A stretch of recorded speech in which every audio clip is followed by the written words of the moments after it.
Greetings and welcome to another edition of the Pedalshift Project. The Pedalshift Project is a series of conversations, thoughts, and experiments around the bike touring lifestyle. From tips and tricks to ideas on how to ride your ride, let's shrink the world by bike.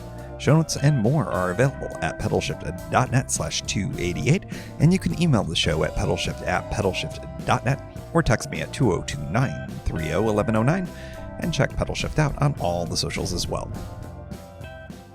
Hello everybody and welcome to the 288th edition of the Pedalshift Project. My name's Tim Mooney. Thanks so much for joining. On this edition, we are hitting the C&O for the first time this year, which is insane because it was June and that was way too late in the game to be doing the C&O for the first time. But that was what I had. That was the time I had. And I ended up getting rewarded with a stellar weekend of weather and trail conditions. And I'm really excited to share it with you. But as you all know, if it's a tour of mine, something's going to break. And the question ends up being, did that something end up messing up my tour?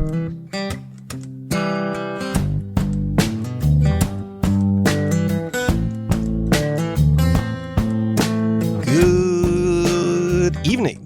For this, I'm just going to give a little bit of a sense of what this tour is all about. It's a short one. It is the first one on the C&O of the season, which is crazy to be. As I'm sitting here, we're in mid-June, and the fact that I haven't done a proper C&O ride at all by this point is behind schedule. And there's all sorts of good reasons about that. A lot of it had to do with the fact that we sort of relocated mostly back to DC. A lot of things going on, blah, blah, blah, blah, blah. We got some travel unrelated to bicycle touring. I know, crazy, right? So I haven't been able to do nearly as much cycling locally as I would like to. So I was supposed to do it a couple of weeks ago, but the weather just wasn't cooperating for what I wanted. And this weekend, as I'm sitting here, it is glorious. We are really in between two just nasty bouts of incredibly hot weather. You know, that kind of really sticky, swampy weather that we get in the mid-Atlantic region here in the United States. It's what makes cycling in the summer for me so much less comfortable. It's just hard to sleep at night. You can hear Mookie in the background here. Up you go. Okay. Now he won't make noise and ruin the podcast. So in any event, this is meant to be just a casual ride, taking advantage of an extra day off on the weekend and this really sublime weather. And so I'm going to go out and I rather than start in DC and fight through some of the crowds, which will inevitably be there on a really nice weekend day, I thought what I would do is I would take advantage of the fact that I've got the car, throw all the gear into the car, and then drive out to about somewhere in the mid-trail area. I'm thinking, at least at this point, that I'm going to be starting somewhere around Williamsport. Williamsport, Maryland, by the way, is around mile marker 100 on the trail. It's much closer to the cabin than it is to here. However, it's a part of the trail that I don't really get to go on very often. And so I thought I would start there. You can park at the C&O Visitor Center there and leave your car overnight. I will confirm that by asking them. But according to the Canal Trust's website, which is the nonprofit that helps to raise money for maintenance and whatnot for the trail, it confirms that you can do that for all non-DC and Montgomery County, Maryland parking lots along the Canal Trail. If you can follow that, you're probably more of a local.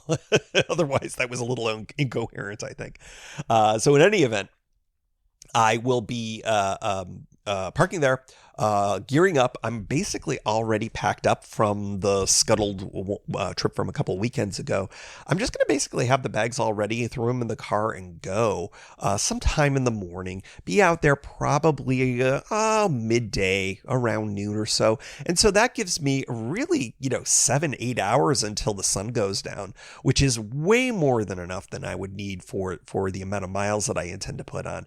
I don't think I'm going to do much more than maybe I could go all the way to Harper's Ferry from there, which would be, let's see, about 40 miles or so, which is entirely possible. Or I may just decide, you know what, I'd rather just grab dinner in Shepherdstown and camp closer to there around mile marker 70 or so, and only go about 30 miles or so.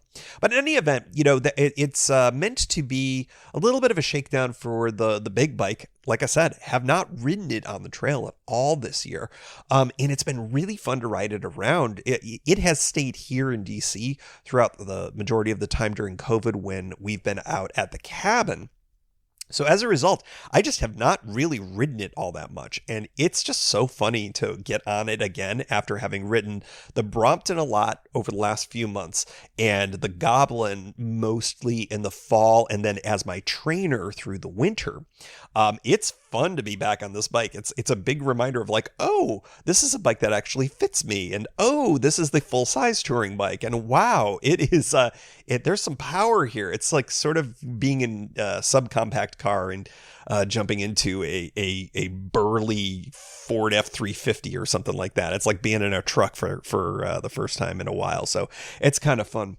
I also made a couple of modifications. Well, one real modification worth noting, and that is I have decided that I'm going to try to make this a little bit more of an upright riding style. And I think I've mentioned this before, just riding the Brompton over the course of the early part of this year and that it's more upright style. I've just been like, that's just a lot more comfortable rather than being in that kind of like full on crouch down a position that I've had for my touring bikes.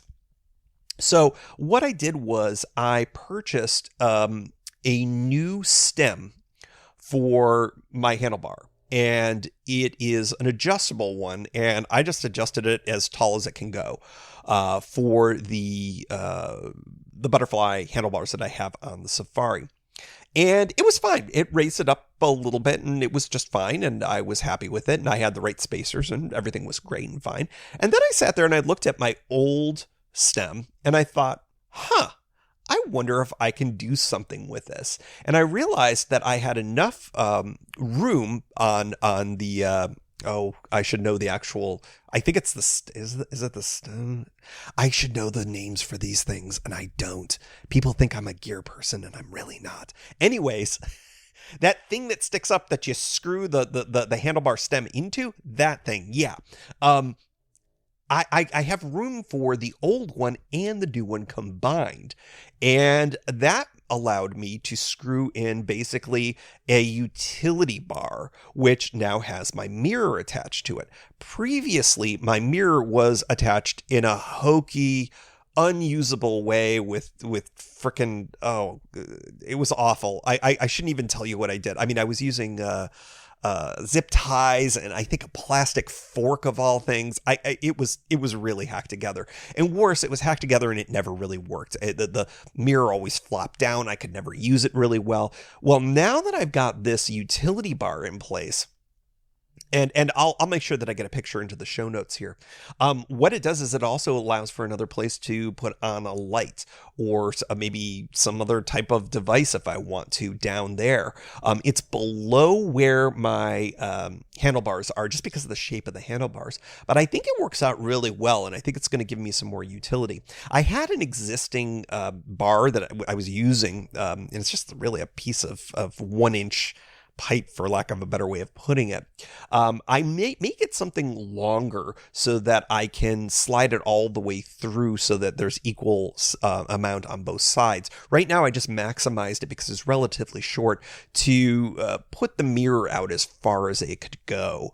I think I can do better with that, and I think that that's going to be something that I'll be playing with as well. But now it feels a little more legit, and I've seen different setups, different cockpits, if you will, where people have done this type of a thing. And the best part of all was I just reused the one that I was about to put on a shelf and forget about for 10 years.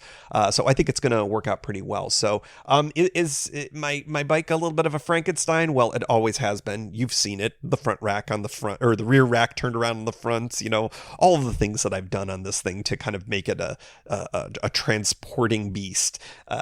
I think it's going to be good. But I will say I'm really happy with the slightly more upright profile. I do think that I could do more with it. And I don't think I could do it with this particular configuration of my brake cables and my shifting cables. I think if I was going to do this as an even more upright type of riding posture, I think I would reconsider the butterfly bars, and I think I would go to something more like a Jones loop or something along those lines, because I think that when you're more upright, you really don't need quite the kind of aggressive hand position options that I've got with these butterfly bars. So this will be interesting to see how this looks and feels. I do think that it's going to be more comfortable, and that's really what I was after for this particular ride. So that's kind of what I've got for you here at the beginning of the trip. I'm going to be leaving tomorrow morning as I'm sitting here recording this, and of course we'll be bringing you along, and I think it's going to be fun. I have no idea what I'm going to do for food yet. I bought a couple of bars, but obviously I'm going to have to get some food in Williamsport ahead of time. But because of the nature of the ride, if I'm going to end up going through, if I'm either going to camp near or go past and through Shepherdstown, I think it's really likely that I'll just pick up some dinner in Shepherdstown, probably at Maria's Taqueria or something along those lines. I could grab some beers there if I feel like doing something like that. So there's lots of different options that are available, and it's just going to be, hey, do I want to stop here, or do I want to bike another 10 miles? Or do I want to bike another 15 miles and end up in Brunswick? That's another option, of course. They've got a brewery there. So lots going to depend. The weather should be fantastic. I'm really looking forward to it. Of course, when I'm done, I get up in the morning and I'll circle around, go back to my car, and that'll be that. And I'll drive back to DC. But I think it should be a real fun adventure, and hopefully nice and compact and able to fit into one episode. But only you know that right now, because you're about to listen to the beginning of my tour. From the Western Maryland Rail Trail outside of Hancock, Maryland. It's the beginning of the adventure. Nothing really crazy this trip. You'll notice that there's a bit of a change in plans, and that is by design. I realized that Shepherdstown is a little more closed on Sundays. Today is a Sunday that I'm recording. And as a result, I decided that I would prefer to do my time in the saddle in a different space, in a different way, with different outcomes. And so I'll give you kind of the basics of my plan here as I turn around and take a break here. One thing about the Western Maryland Rail Trail on a beautiful day like this, just a lot of people, and recording while I'm riding in my current circumstance when I don't have the wired earbuds is a bit of a thing. Doing it one-handed, not great. So what am I going to do?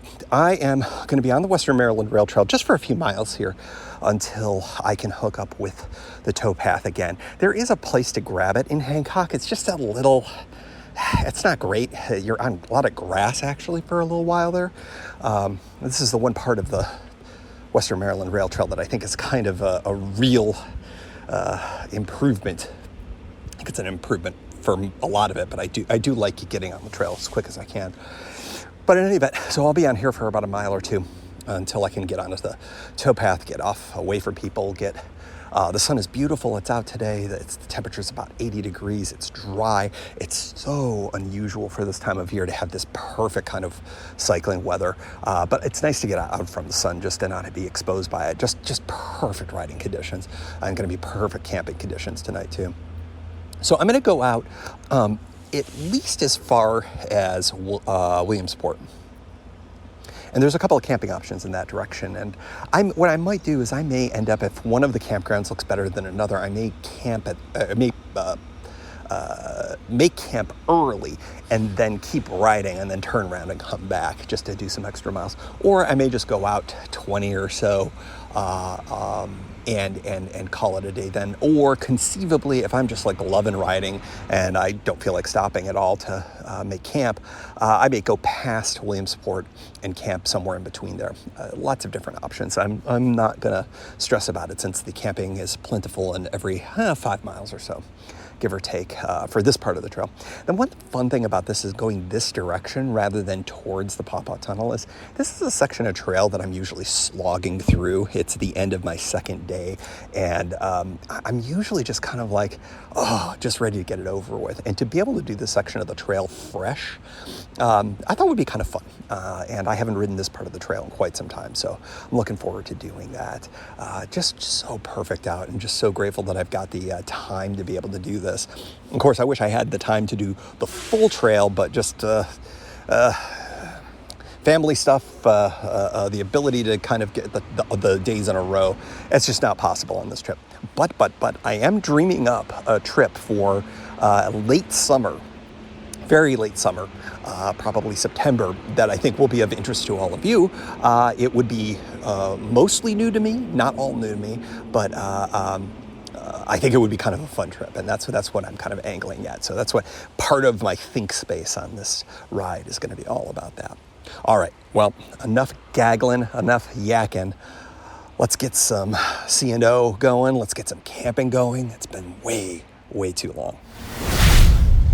Some good news. I hopped on the trail a little bit early here. I'm gonna go I think I can do this one-handed. Down a little bit of a grade. It's brand new trail surface here on the DC side of Hancock. That is news to me, which I don't know if this is extending, all the way down to where it ends, where it had previously ended in my understanding down towards Shepherdstown. But boy, it's nice to see this. It was the plan to add more good surface. This is a part of the trail that typically could get a little muddy because it was so shaded, and would stay that way for long periods of time. So yeah, good on your Park Service for making the improvement here. And I do think that over the course of the next few years, there's the old knock against the C&O saying, oh, well, its surface is embarrassing. I just remember there was one lady who said that once on some board, and I was like, simmer down, I mean, embarrassing, really? Anyways, the internet, everyone's got an opinion on the internet. In any event, I do think that that's starting to really start to go the way of the dodo.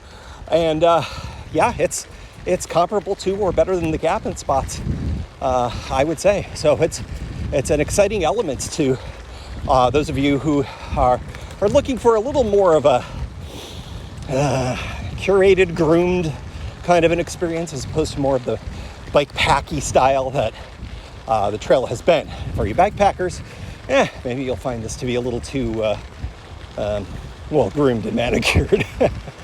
But I'll tell you what, not getting one of those teeth-rattling potholes, the hidden ones especially that are in puddles, not having to hit any of those. If I never have to hit another one of those, it'd be too soon. Is that the way it goes? I can't remember. I'm just having too much fun here on the C&O. At Licking Creek, hiker-biker campsite.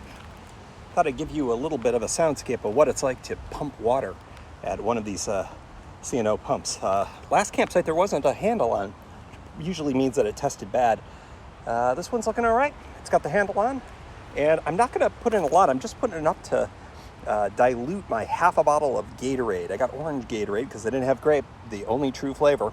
Orange is I guess a good substitute if you can't get grape. Anyways, it takes some doing. Oh, this one's easy. I've had much worse ones.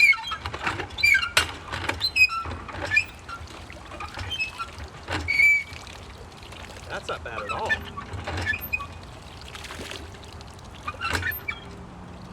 There we go. I've had it where you've had to pump for minutes to be able to get, well, maybe minutes, maybe 30 seconds before you get your first trickle. And it's one of those,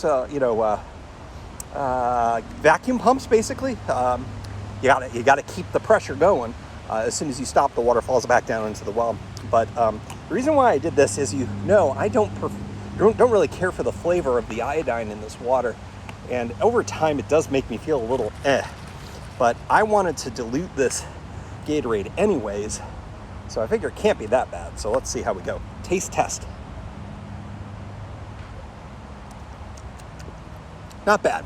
I can definitely taste the well water. It's been a minute since I've had some of the C&O well water, but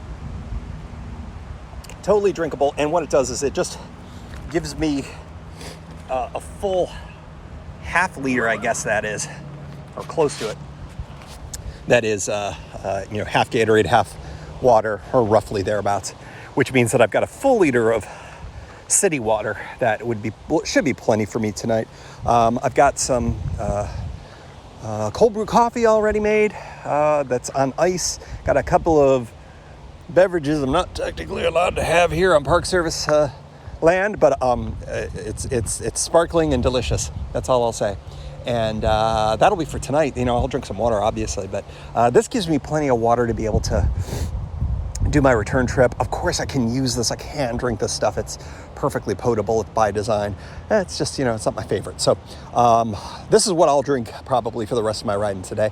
Let's see, where are we at? If I am at Licking Creek, I think that puts me around 115, mile marker 115 or so, which means, I may go another 15 miles or so tonight, give or take, or I might go further, or I might go less. I don't know. Next campsite, it would be the one if I really wanted to have a very short day, but it is only 4:22 right now, and I literally only started like an hour ago. So, in fact, 48 minutes worth of riding. I think I can do better than that.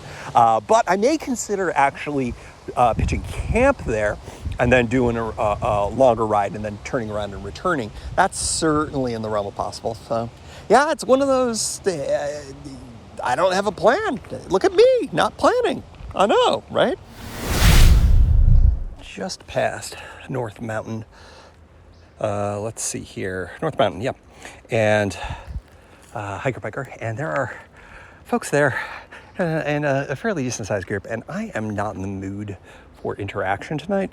So I was thinking about continuing down to the next one, which would be really close to the town of Williamsport. I think the odds of there being somebody there is actually pretty high. And, I would be going, that's another 8 miles back to even get to this point for tomorrow morning. And for all sorts of reasons, I think I want a shorter day tomorrow. So I think what I'm going to do is I'm going to go back to Licking Creek. There was nobody there in the moment. It's not a super popular site for all sorts of different reasons, part of which is that it's by I-70. But I don't really mind that. I've got earplugs and everything. It's also a unique spot, the way it's set up. And I've stayed at this one here anyways. Like I've said before, I've been kind of thinking about trying to stay at different ones than I've stayed at before. So I think Licking Creek may be where I'm going to end up. So I'm turning around and heading back there. It's another 6 miles or so. One thing that I'll note is that the trail surface is back to the previous version here in this section, which is the historic path. Fine, great, surface is great, weather's been great lately, so it's been really fantastic. But it's not that same kind of A+ surface. So, use it as you will. I happen to like the historic surface. It doesn't like me back sometimes, but hey, so be it. All right, turning around, going to Licking Creek. I should be there, probably within a half hour or so, maybe a little bit longer, which would put me at about 5:30, 5:45, which is great. Got a few hours of sunlight, can casually set up, maybe hang out in the hammock, eat a sandwich, pop open a cold one. Yeah, and I know there's water there too, because that's where I got water. You heard it. All right, off we go. From Licking Creek hiker-biker campsite, it is the end of day one, which may be just a matter of minutes in podcast time, but hey, shorter thing. Just walking around this one. If you've watched my YouTube series on all of the C&O campsites, which I keep threatening to update at some point in higher definition, this is what I referred to as a weird one.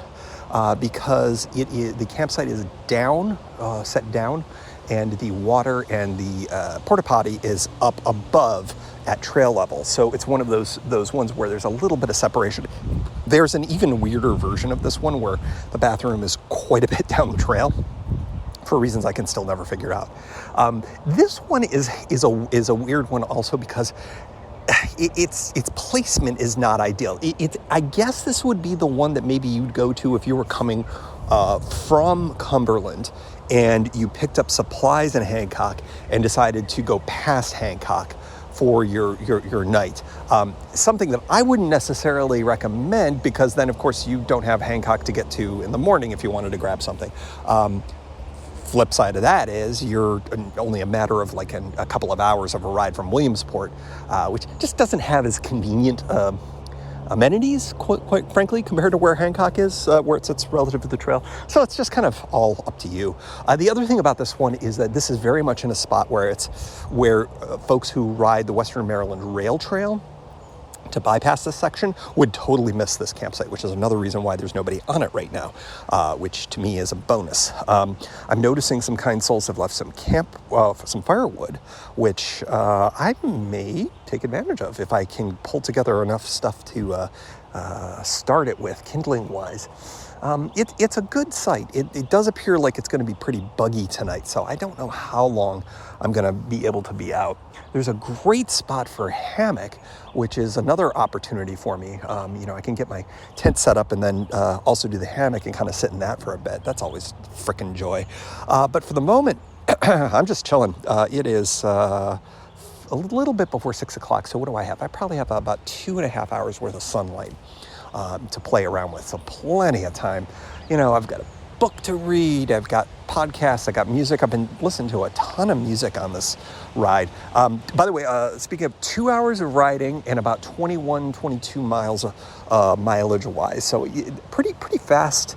I shouldn't say fast, a little bit above average for me. I do average about 10 miles per hour, so obviously I was doing closer to maybe like 10 and a half, 11.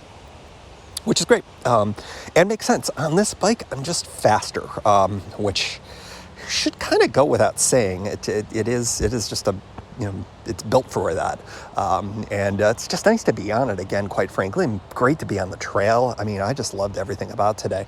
The only thing that was a bummer about it is that, because I had such a late start, which was by design, I only got in about a third of the miles that I normally would want to get into in a day.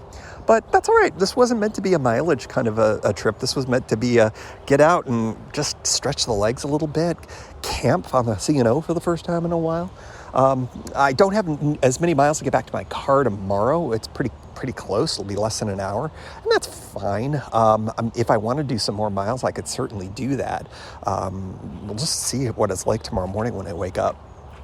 I do have some errands to run at the cabin. I am going to start to rent it again. I'm not sure if I've mentioned that on the pod. Many of you know, especially if you've been with the show for a long time, it used to be the cabin was a bit of a character. In the early days of Pedalshift, I was doing something called Pedalpreneur, which seemed like a great idea at the time, but it was sort of like, what can you do? What can make changes in your life? What can you do to maybe earn a little bit of money as a side hustle, whatever, to be able to let you tour more? And the cabin was obviously a huge piece of that for me. As I recall, in the very early days, like episodes 9 and 10, when I was doing that big West Coast ride, minus the missing link, as you all now know, I rented out the cabin that whole time, and I ended up comparing the expenses of the trip to what I earned from renting the cabin, and it ended up being I made a little bit more money. Not a lot. I mean, I think I probably discounted a few expenses, so it was probably closer to break even. But when you think about that, that's pretty great. It's like, from a financial perspective, you could go off on a 6-week tour and not miss out on anything finances wise, yet have this great adventure that you'll remember forever. It was pretty cool. So anyways, that was a piece of podcast past. So I am thinking about re-upping the cabin rentals. But that is a commercial for another time, I suppose. I am going to ride back, get to the car, get back to the cabin, get it all set up so that maybe it can be ready and worthy for somebody to rent. And then I can be in DC and have the cabin be useful and usable and all that. So that's kind of stuff that's on my mind right now. I did think a little bit more about the late summer tour, and I think I'm leaning towards it. I'll have to be honest. I'm kind of thinking about it. That will be more to come on that. And I've also been actually thinking about even further ahead as well, to maybe a fall tour and then a pair of winter tours, both of which will probably already guess what they are, but just kind of think about what's lying ahead and what I'd like to do. Many of you probably have also been noticing that travel costs are astronomically high right now. It's a little bit of everything. It's pent-up demand plus inflation plus fuel costs plus everything. So I think one of the casualties of that is I was kind of hoping to do an Oregon ride this summer, and I just don't know if I'm going to be able to pull that off. It's not that I can't afford it, it's just, do I want to spend that much money just transporting my butt out there? So yeah, I don't know. We'll have to see. I love me some Oregon. That's kind of a annual rite for me. And the year that I didn't do it was because COVID prevented me. So it would be weird that I could and then I don't, but we all make our financial choices now, don't we?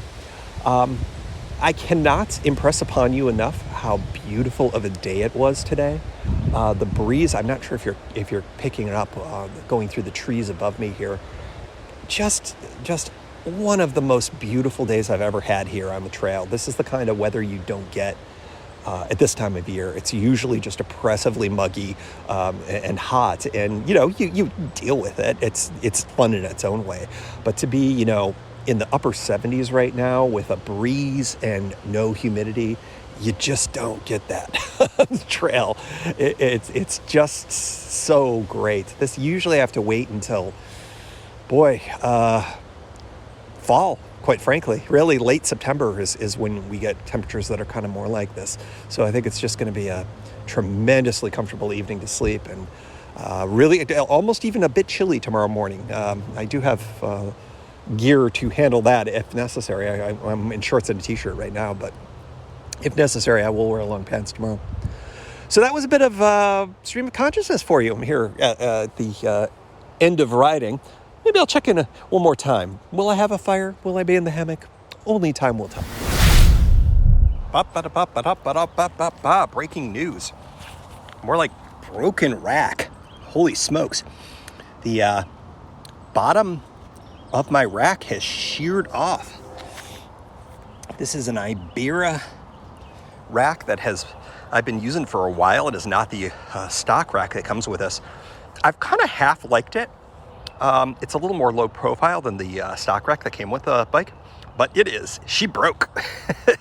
She is broken. Now, it appears that this is going to work just fine. I can kind of put this back in. I can kind of pop it in, I suppose, so that it will work for the few more miles that I've got. But boy, oh boy, nice that this happens here. Yeah, just over time. Yeah, it'll wiggle. I don't have a ton of weight on it, but yeah. So I got some work to do when I get back to tear this thing off and then put on the stock one back on. And lost a few seasons, but that is that is a fail point right there. Hard fail. All right. Well, there you go. Breaking news. Well, I decided not to hang up the, what do you call it? Hammock. The hammock. Just because the tree situation, it looks like there's good trees, but actually there are bad trees. They're too close together for my particular hammock setup. So decided against doing that, but ended up having a great dinner, ate way too much food. When I was buying all the food, I was like, I got too much food here. And then my mom was like, you know what, whenever you buy and you think you've got the right amount of food, you always wish you had more food. So why not buy more and just be disappointed that you have to carry some back? So there you go. That's what's happening. I had a couple beers. That was fun. Feeling good about that. Interesting little thing. The reason that got me recording more than telling you that I didn't hang up my hammock was I ended up wandering up to the water in the porta potty, just because, it's kind of weird and all that other kind of good stuff, as I'd mentioned before. Yeah, and it's not that bad. It's actually still pretty convenient. It's just, in fact, to be honest, maybe it's not that weird, because it's not. There are certainly other sites where you have to walk up to get to the trail level to get the water. So maybe that's not that insignificantly different. It's just, I guess it just looks a little different. It's further set back. There's a nook of trees that sort of surround the site. It's actually quite excellent. The more that I'm thinking about it, the more I love it. The only thing that I'm less sure about is whether or not there's any river access. I think the answer to that is no, just because of the geography of this particular area. We're closer to the Little Pool area, and that means that the river is actually further away. But I mentioned this, I start this discussion because as I was walking by the porta potty, I noticed to the right of it, and I took a picture, we'll see if it ends up making it into anything that you can see, but worth mentioning that the metal bands that were formally around every single one of these porta potties. They literally banded them shut during COVID. If you recall, I did a ride in the teeth of COVID where I ended up having to do backcountry techniques for the bathroom situation, if you know what I mean. And which is fine. It worked out fine. But what's interesting is the Park Service just cut them and left them here. I mean, they're just sitting right to the right of this porta potty right here, which seems like something you would want to take care of. So if I think of it in the morning, I think I may pack these out because to me I consider this garbage. So I think I will pack that out on behalf of the United States of America. You're welcome, everybody. So I'll take care of all of that. But interesting, a little bit of a time capsule in some ways. I mean, let's see, they probably cut those. I'd have to go back and check. I feel like that the bathrooms were closed for the better part of 2020. I think maybe, did they reopen them by the fall, or did they keep them until the next year? I don't remember, but it's certainly been a couple of years at least that this was all banded up, and so just interesting as we start to transform into whatever phase we're in, the beginning of the end, maybe that's where we're at. So yeah, that was the interesting little bit of discovery. I'm noticing that the sounds in camp are twofold. The sounds that you tend to want to avoid when you pick a campsite here on the C&O. The first is the trains. Now, I'm not real close to any of the train lines. They actually are on the other side of the river at this point. And further away. But there was actually quite a bit of train traffic, I'd say about an hour ago, which seems strange for a Sunday. The main CSX line goes right through here in this area. And of course, you've been introduced to that by some of my, shall we say, ne'er-do-well bridge crossings from the past. That is one of the side rails for the CSX line. I would say that the main line for this part of the country is actually on the other side of the river, on the West Virginia side. So crossing on that bridge is actually, I think, kind of a side one that ends up going to Hagerstown. I actually got a little bit of Stobe the Hobo kick, which I mentioned him on the show. He was a gentleman that sadly passed away a few years ago, but his claim to fame is making YouTube videos about hopping freight trains and going around the country, and fascinating stuff. If you are interested in some quirky adventures, it's all up on YouTube. Stobe, S-T-O-B-E, the Hobo. Not a word we use a lot, but that is what he self-glossed himself as, so go for that. Fascinating stuff. Anyways, it got me thinking, hey, I assumed it was a CSX line, and went on CSX's site and saw a system map and introduced myself to what the different rail lines were in this particular area. It was kind of interesting and illuminating for my past transgressions. Let's see, anything else? It's buggy, I'll tell you that much. I typically do not have mosquito issues when I'm on the trail. And I've heard lots of people say, oh, it's really buggy. Make sure you bring, bug repellent and whatnot. And I just haven't had the same mosquito problem that other people have. Today, I would say probably, I'm noticing them. It's more the gnats that we get in this particular part of the area.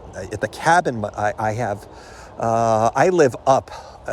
There's an area that's close enough to where I live that is a low area where water will tend to collect. So if we have a wet spring or a wet summer, it'll get gnatty with these small bugs that just love to fly in your eyes and stuff. They don't bite, they don't sting, anything like that.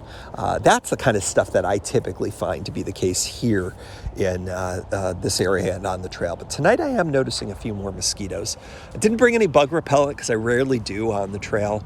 But what I tend to do is I just, especially if it's cooler, and it's not cool, it's cool enough to wear long pants and actually a hoodie right now, which seems crazy in the middle of the summer, but it's just cover up and yeah, I'm fine.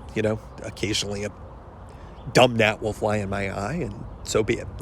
So, let's see. Gave the bike a little bit of a closer look. I think that I should be able to be okay for this rack to get me back. It's not great. It's not ideal, but I think what'll happen is that it'll have some shimmy to it with the weight on it, with the two panniers and my the cold bag won't have as much stuff in it. That was what was on the back of it. So I'm not riding super heavy, as you can probably imagine, since I'm just doing an overnight. So it's not that bad, and it's only 8 miles. I can't imagine this is going to be problematic. I think the worst case scenario is over time it would bend. And I think that the way it's sheared off, it's literally one small aluminum piece that goes down into the bolt there, and that's where it's sheared off. So, conceivably it could bend into the gears. It's on the right side, so it would go right into the sprocket there, which would clearly be bad. So I will keep an eye on it. What I might do is see if I've got a zip tie or two, because I could conceivably try just giving it a little bit of support and zip tie it to the back of that triangle there, just so that it won't be inclined to do that. Again, it's only a few miles, so I don't think it's that big of a deal. And actually, as I look at it, it's not, I may just even take that piece off. I'm not worried about this. Just the way this is engineered, it's for 8 miles, I'm just not going to stress about this. But yeah, she broke, she done, she busted. Thank you for your service. But I think we're going to have to go back to the original, much heavier but much more reliable rear rack that came stock with the Safari. The long discontinued but kick-ass Navarro Safari. It looks like, I'm not even sure if REI sells what became the replacement version of this bike. I think that they are going much more towards the bike packing style of things, which makes sense. I think that's the direction where all of this gear is going. If I were starting new, I probably would be getting something that looked and felt a lot more like a bike packing bike. In fact, that might be where this bike's transformation eventually goes at some point. But in any event, the old style, what I would now consider old style, going back to, when did I get this? 2012, 2013, I think, so that's going back 10 years. It's just really interesting to see the evolution of touring bicycling getting swallowed up by the bike packing type of gear. Because frankly, it makes sense.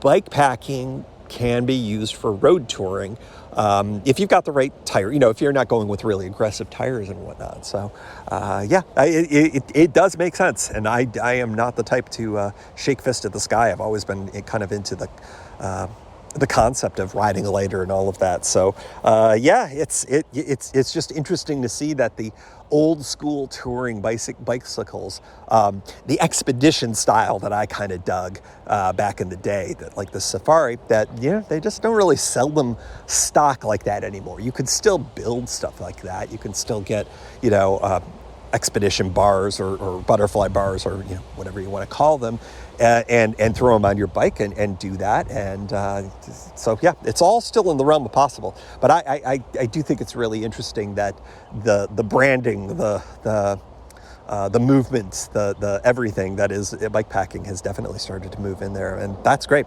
I embrace it wholeheartedly. All right, I think that'll do it for tonight. I think I have rambled it out long enough. Tomorrow morning when we get up, we'll have some nice cold brew that hopefully will still be cold. I've got a little bit of ice left that I'm hoping will survive the night, and maybe I can plunk a couple of cubes in there if it survives it, and have some nice cold brew and a short ride back to the car. And that will do it for this nice, fun 24-hour little adventure. Not even 24 hours, sub 24-hour S240 for real. Good morning. Nothing quite like a mediocre sleep. The traffic and train sounds, no joke, at this particular campsite. I mean, it's an amazing site for so many good reasons. I just discovered there's a little trail that, who knows, does that get to the river? I don't know. Probably not. It might go to there's farms on the other side of this, I think. But yeah, so there was that. I had earplugs, as I commonly do, but it's still pretty noisy. It got through most of that. This is not a great campsite for light sleepers, which I typically am not, but I still had a little bit of trouble getting to sleep. I also forgot my pillow, which I know, even as the words come out of my mouth, it's kind of like, oh, geez, dude, really? But I think that I've become enough of a camping wuss that I do require the use of a pillow. I have a camping pillow and inflatable pillow, so let's not get too crazy about this. But in any event, I think that I would have slept better had I had my pillow. Also, it got freaking cold last night. And I'm not even talking like, it was pleasantly chilly. No, it was cold. I actually ended up, was very lucky that I brought extra layers, knowing that it was possible. But I brought the extra layers really more than because I thought, this morning maybe it would be a little chilly to ride. No, I needed them. I have my summer weight bag, and I really would have been better off if I had brought my down bag. So yeah, crazy. Middle of summer almost, and it was definitely chilly temperatures. I don't know what it got down to, but it wouldn't surprise me if we dipped into the 40s. I think maybe it was more likely in the low 50s, but it was chilly. It was chilly. I didn't have a hat. I was not prepared for it. But I had a hoodie, so I had the other options available for me. As a consequence here this morning, I am not going to drink iced coffee. I am now extra glad that I brought my stove, so I'm going to heat up my stuff and go from there. All right. There was somebody right there in the bathroom the whole time. It looked back and thought I was fucking crazy. And you know what? Maybe I am. All right. Off we go. And we are rolling. Got a little bit packed up. Turned out the person who was using the restroom was waiting for a crew of his friends to continue riding. I don't know which direction. I ended up using the restroom myself this morning, and they were still there. So I don't know what their deal was. I didn't have much of a chance to interact, but that person probably thought I was a little crazy talking to myself. But I had the phone in my hand, so maybe, yeah. Such is life. Not a long ride here. In fact, I think it should take me under an hour. I'm not going to go too crazy. I don't know if you can hear maybe a little bit there. That was a semi on I-40, which is roughly just over my right shoulder here, This is a portion of the trail that you can see. Well, you're probably going too fast to see it. But there are a couple of spots in the winter when the leaves are down where you can see definitely the Western Maryland Rail Trail from I-40. And occasionally I think you could get a hypothetical peak at the C&O itself. Although it's set down a little bit, so I don't think you could from the roadway. You can see it. In fact, I can see some cars through the foliage at this point. You can see, not at this point, but further on down the trail, more towards Brunswick and certainly along the trail markers in the 50s, right around, actually, very specifically, at that mile marker 52, the spot that was washed out. You can see the train from that busted ass culvert from the low water crossing they replaced it with, and of course vice versa from the train itself. You can't see that. So kind of interesting stuff where you can see things from the multimodal options in this area.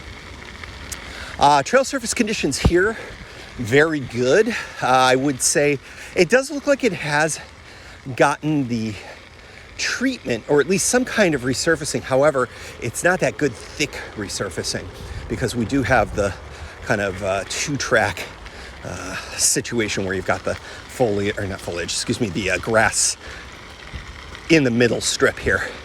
And we're at mile marker 117 right now.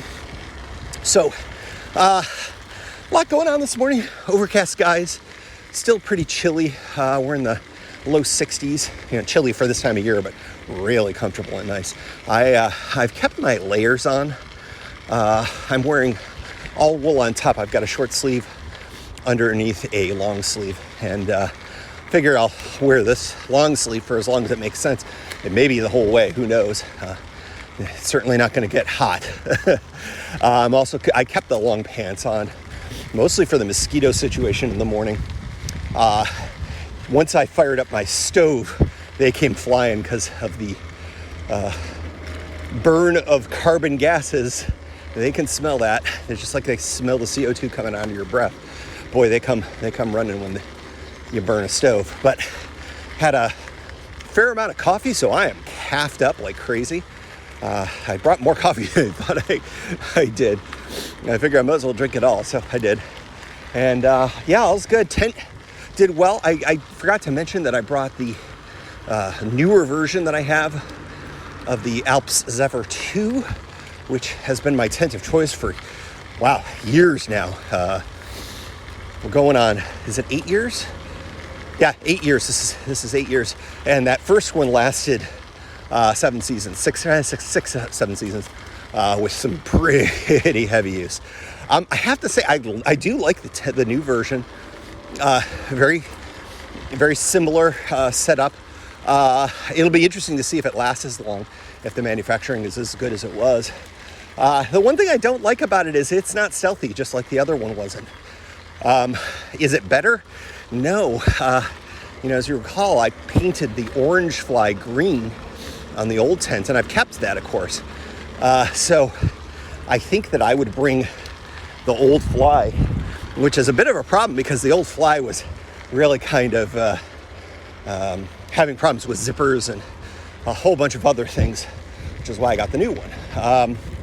So the next question ends up being, do I paint this one? It's a very light shade of gray, which would probably be wonderful in snowy conditions. Not so much for when I would need stealthiness. So I don't know, I'll have to rethink it. I ended up not having any problems with it, but I'd maybe rethink the method that I used and see if there's some other potential options available to me. But I will say it did work, and it worked well. And I have at least one idea of a trip where I think having stealth camping will be necessary, I think, for at least one, if not more nights on that trip. So, yeah, I may have to kind of think about how I approach things. Could be that I bring 2 flies, which would be a bummer, but not the end of the world. If it was a stormy night and I needed stealth, I could just layer up the flies. But that's probably really unlikely. So I'll have to put some more thought into that. In any event, we are rolling through here in the low 100 teens or the mid 100 teen mileage markers really well, and beautiful day.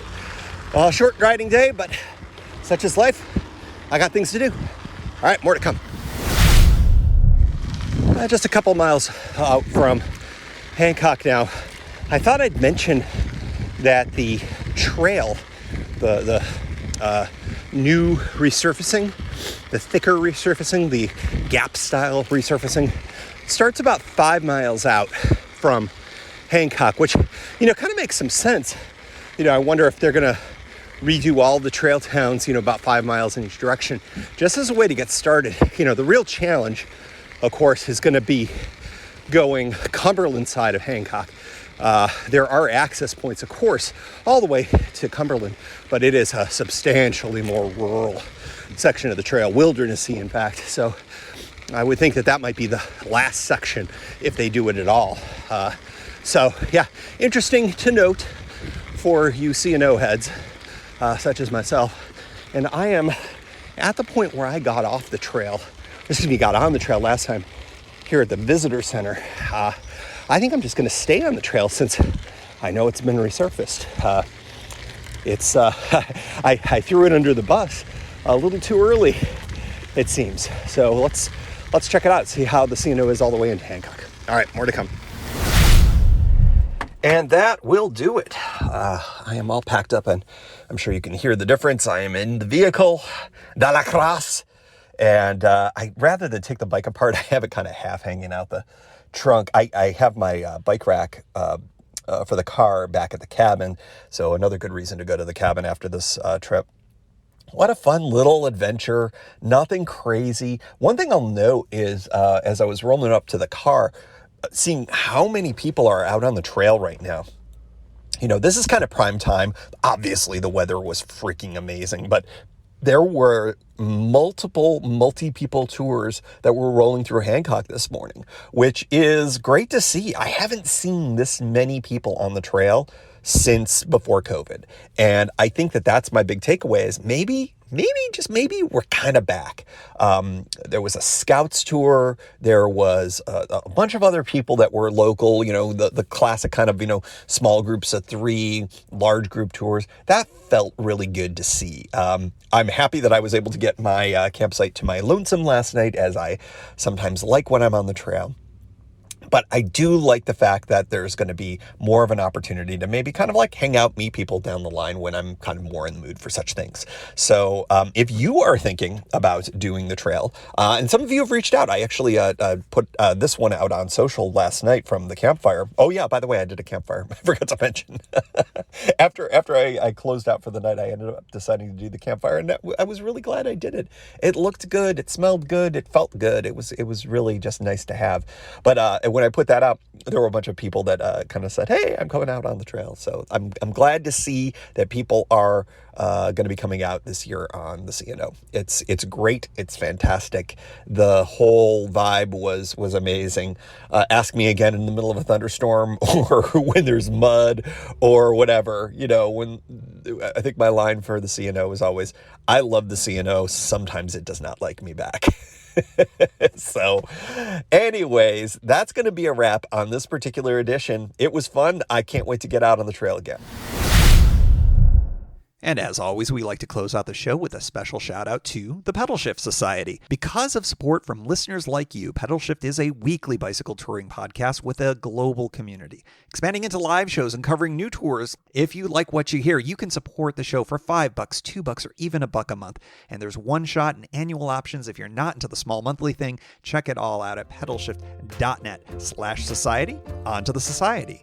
Kimberly Wilson, Caleb Jenkinson, Cameron Lean, Andrew McGregor, Michael Hart, Keith Nagel, Brock Dittus, Thomas Skadow, Marco Lowe, Terrence Manson, Harry Telgadis, Chris Barron, Mark Van Ram, Brad Hipwell, Mr. T, Nathan Poulton, Stephen Dickerson, Vince LaGreco, Cody Florchinger, Tom Bettinati, Greg Braithwaite, Sandy Pizzio, Jeff Muster, Seth Pollock, Joseph Quinn, Drew Porter, Byron Patterson, Joachim Robber, Ray Jackson, Jeff Fry, Kenny Mikey, Lisa Hart, John Denkler, Steve Hankel, Miguel Quinones, Alejandro Aviles Reyes, Keith Spangler, Greg Towner, Jody Zaranin, Lucas Barwick, Michael Baker, Brian Bechtal, Reinhard Bigel, Greg Middlemiss, Connie Moore, William Gothman, Brian Benton, Joan Churchill, Mike Bender, Rick Weinberg, Billy Crafton, Gary Matushak, Greg Latois Lopez, James Sloan, Jonathan Dillard, John Funk, Ronald Paroli, Dave Roll, Brian Hafner, Misha LeBlanc, Ari Messenger, David Grotke, Todd Grossbeck, Wally Estrella, Sue Reinert, John Lico, Stephen Granada, Philip Mueller, Robert Lackey, Dominic Carroll, Jackie McCullough, John Hickman, Carl Presseau, David Neves, Patty Louise, Terry Fitzgerald, Peter Steinmetz, Timothy Fitzpatrick, Michael Lazuski, Hank O'Donnell, David Zanoni, David Weil, Matthew Sponseller, Chad Reno, Spartan Dale, Carolyn Ferguson, Peggy Littlefield, Lauren Allensmith, Eric Burns, Thomas Pearl, Darren McKibben, Richard Stewart, Dave Fletcher, Jack Smith, Luke Parkinson, Ryan Patterson, and new to the society, Sarus Faravar. And thanks also to all past and anonymous folks for helping make this show happen. Thank you for joining. You can find Pedalshift at pedalshift.net for more great bicycle touring content. You can hear the Pedalshift project through Apple Podcasts or your favorite podcast app. Opening music courtesy of Jason Kent off his self-titled album. The track is called America. Check out his band Sunfield's latest release, Mono Mono, wherever cool music is available.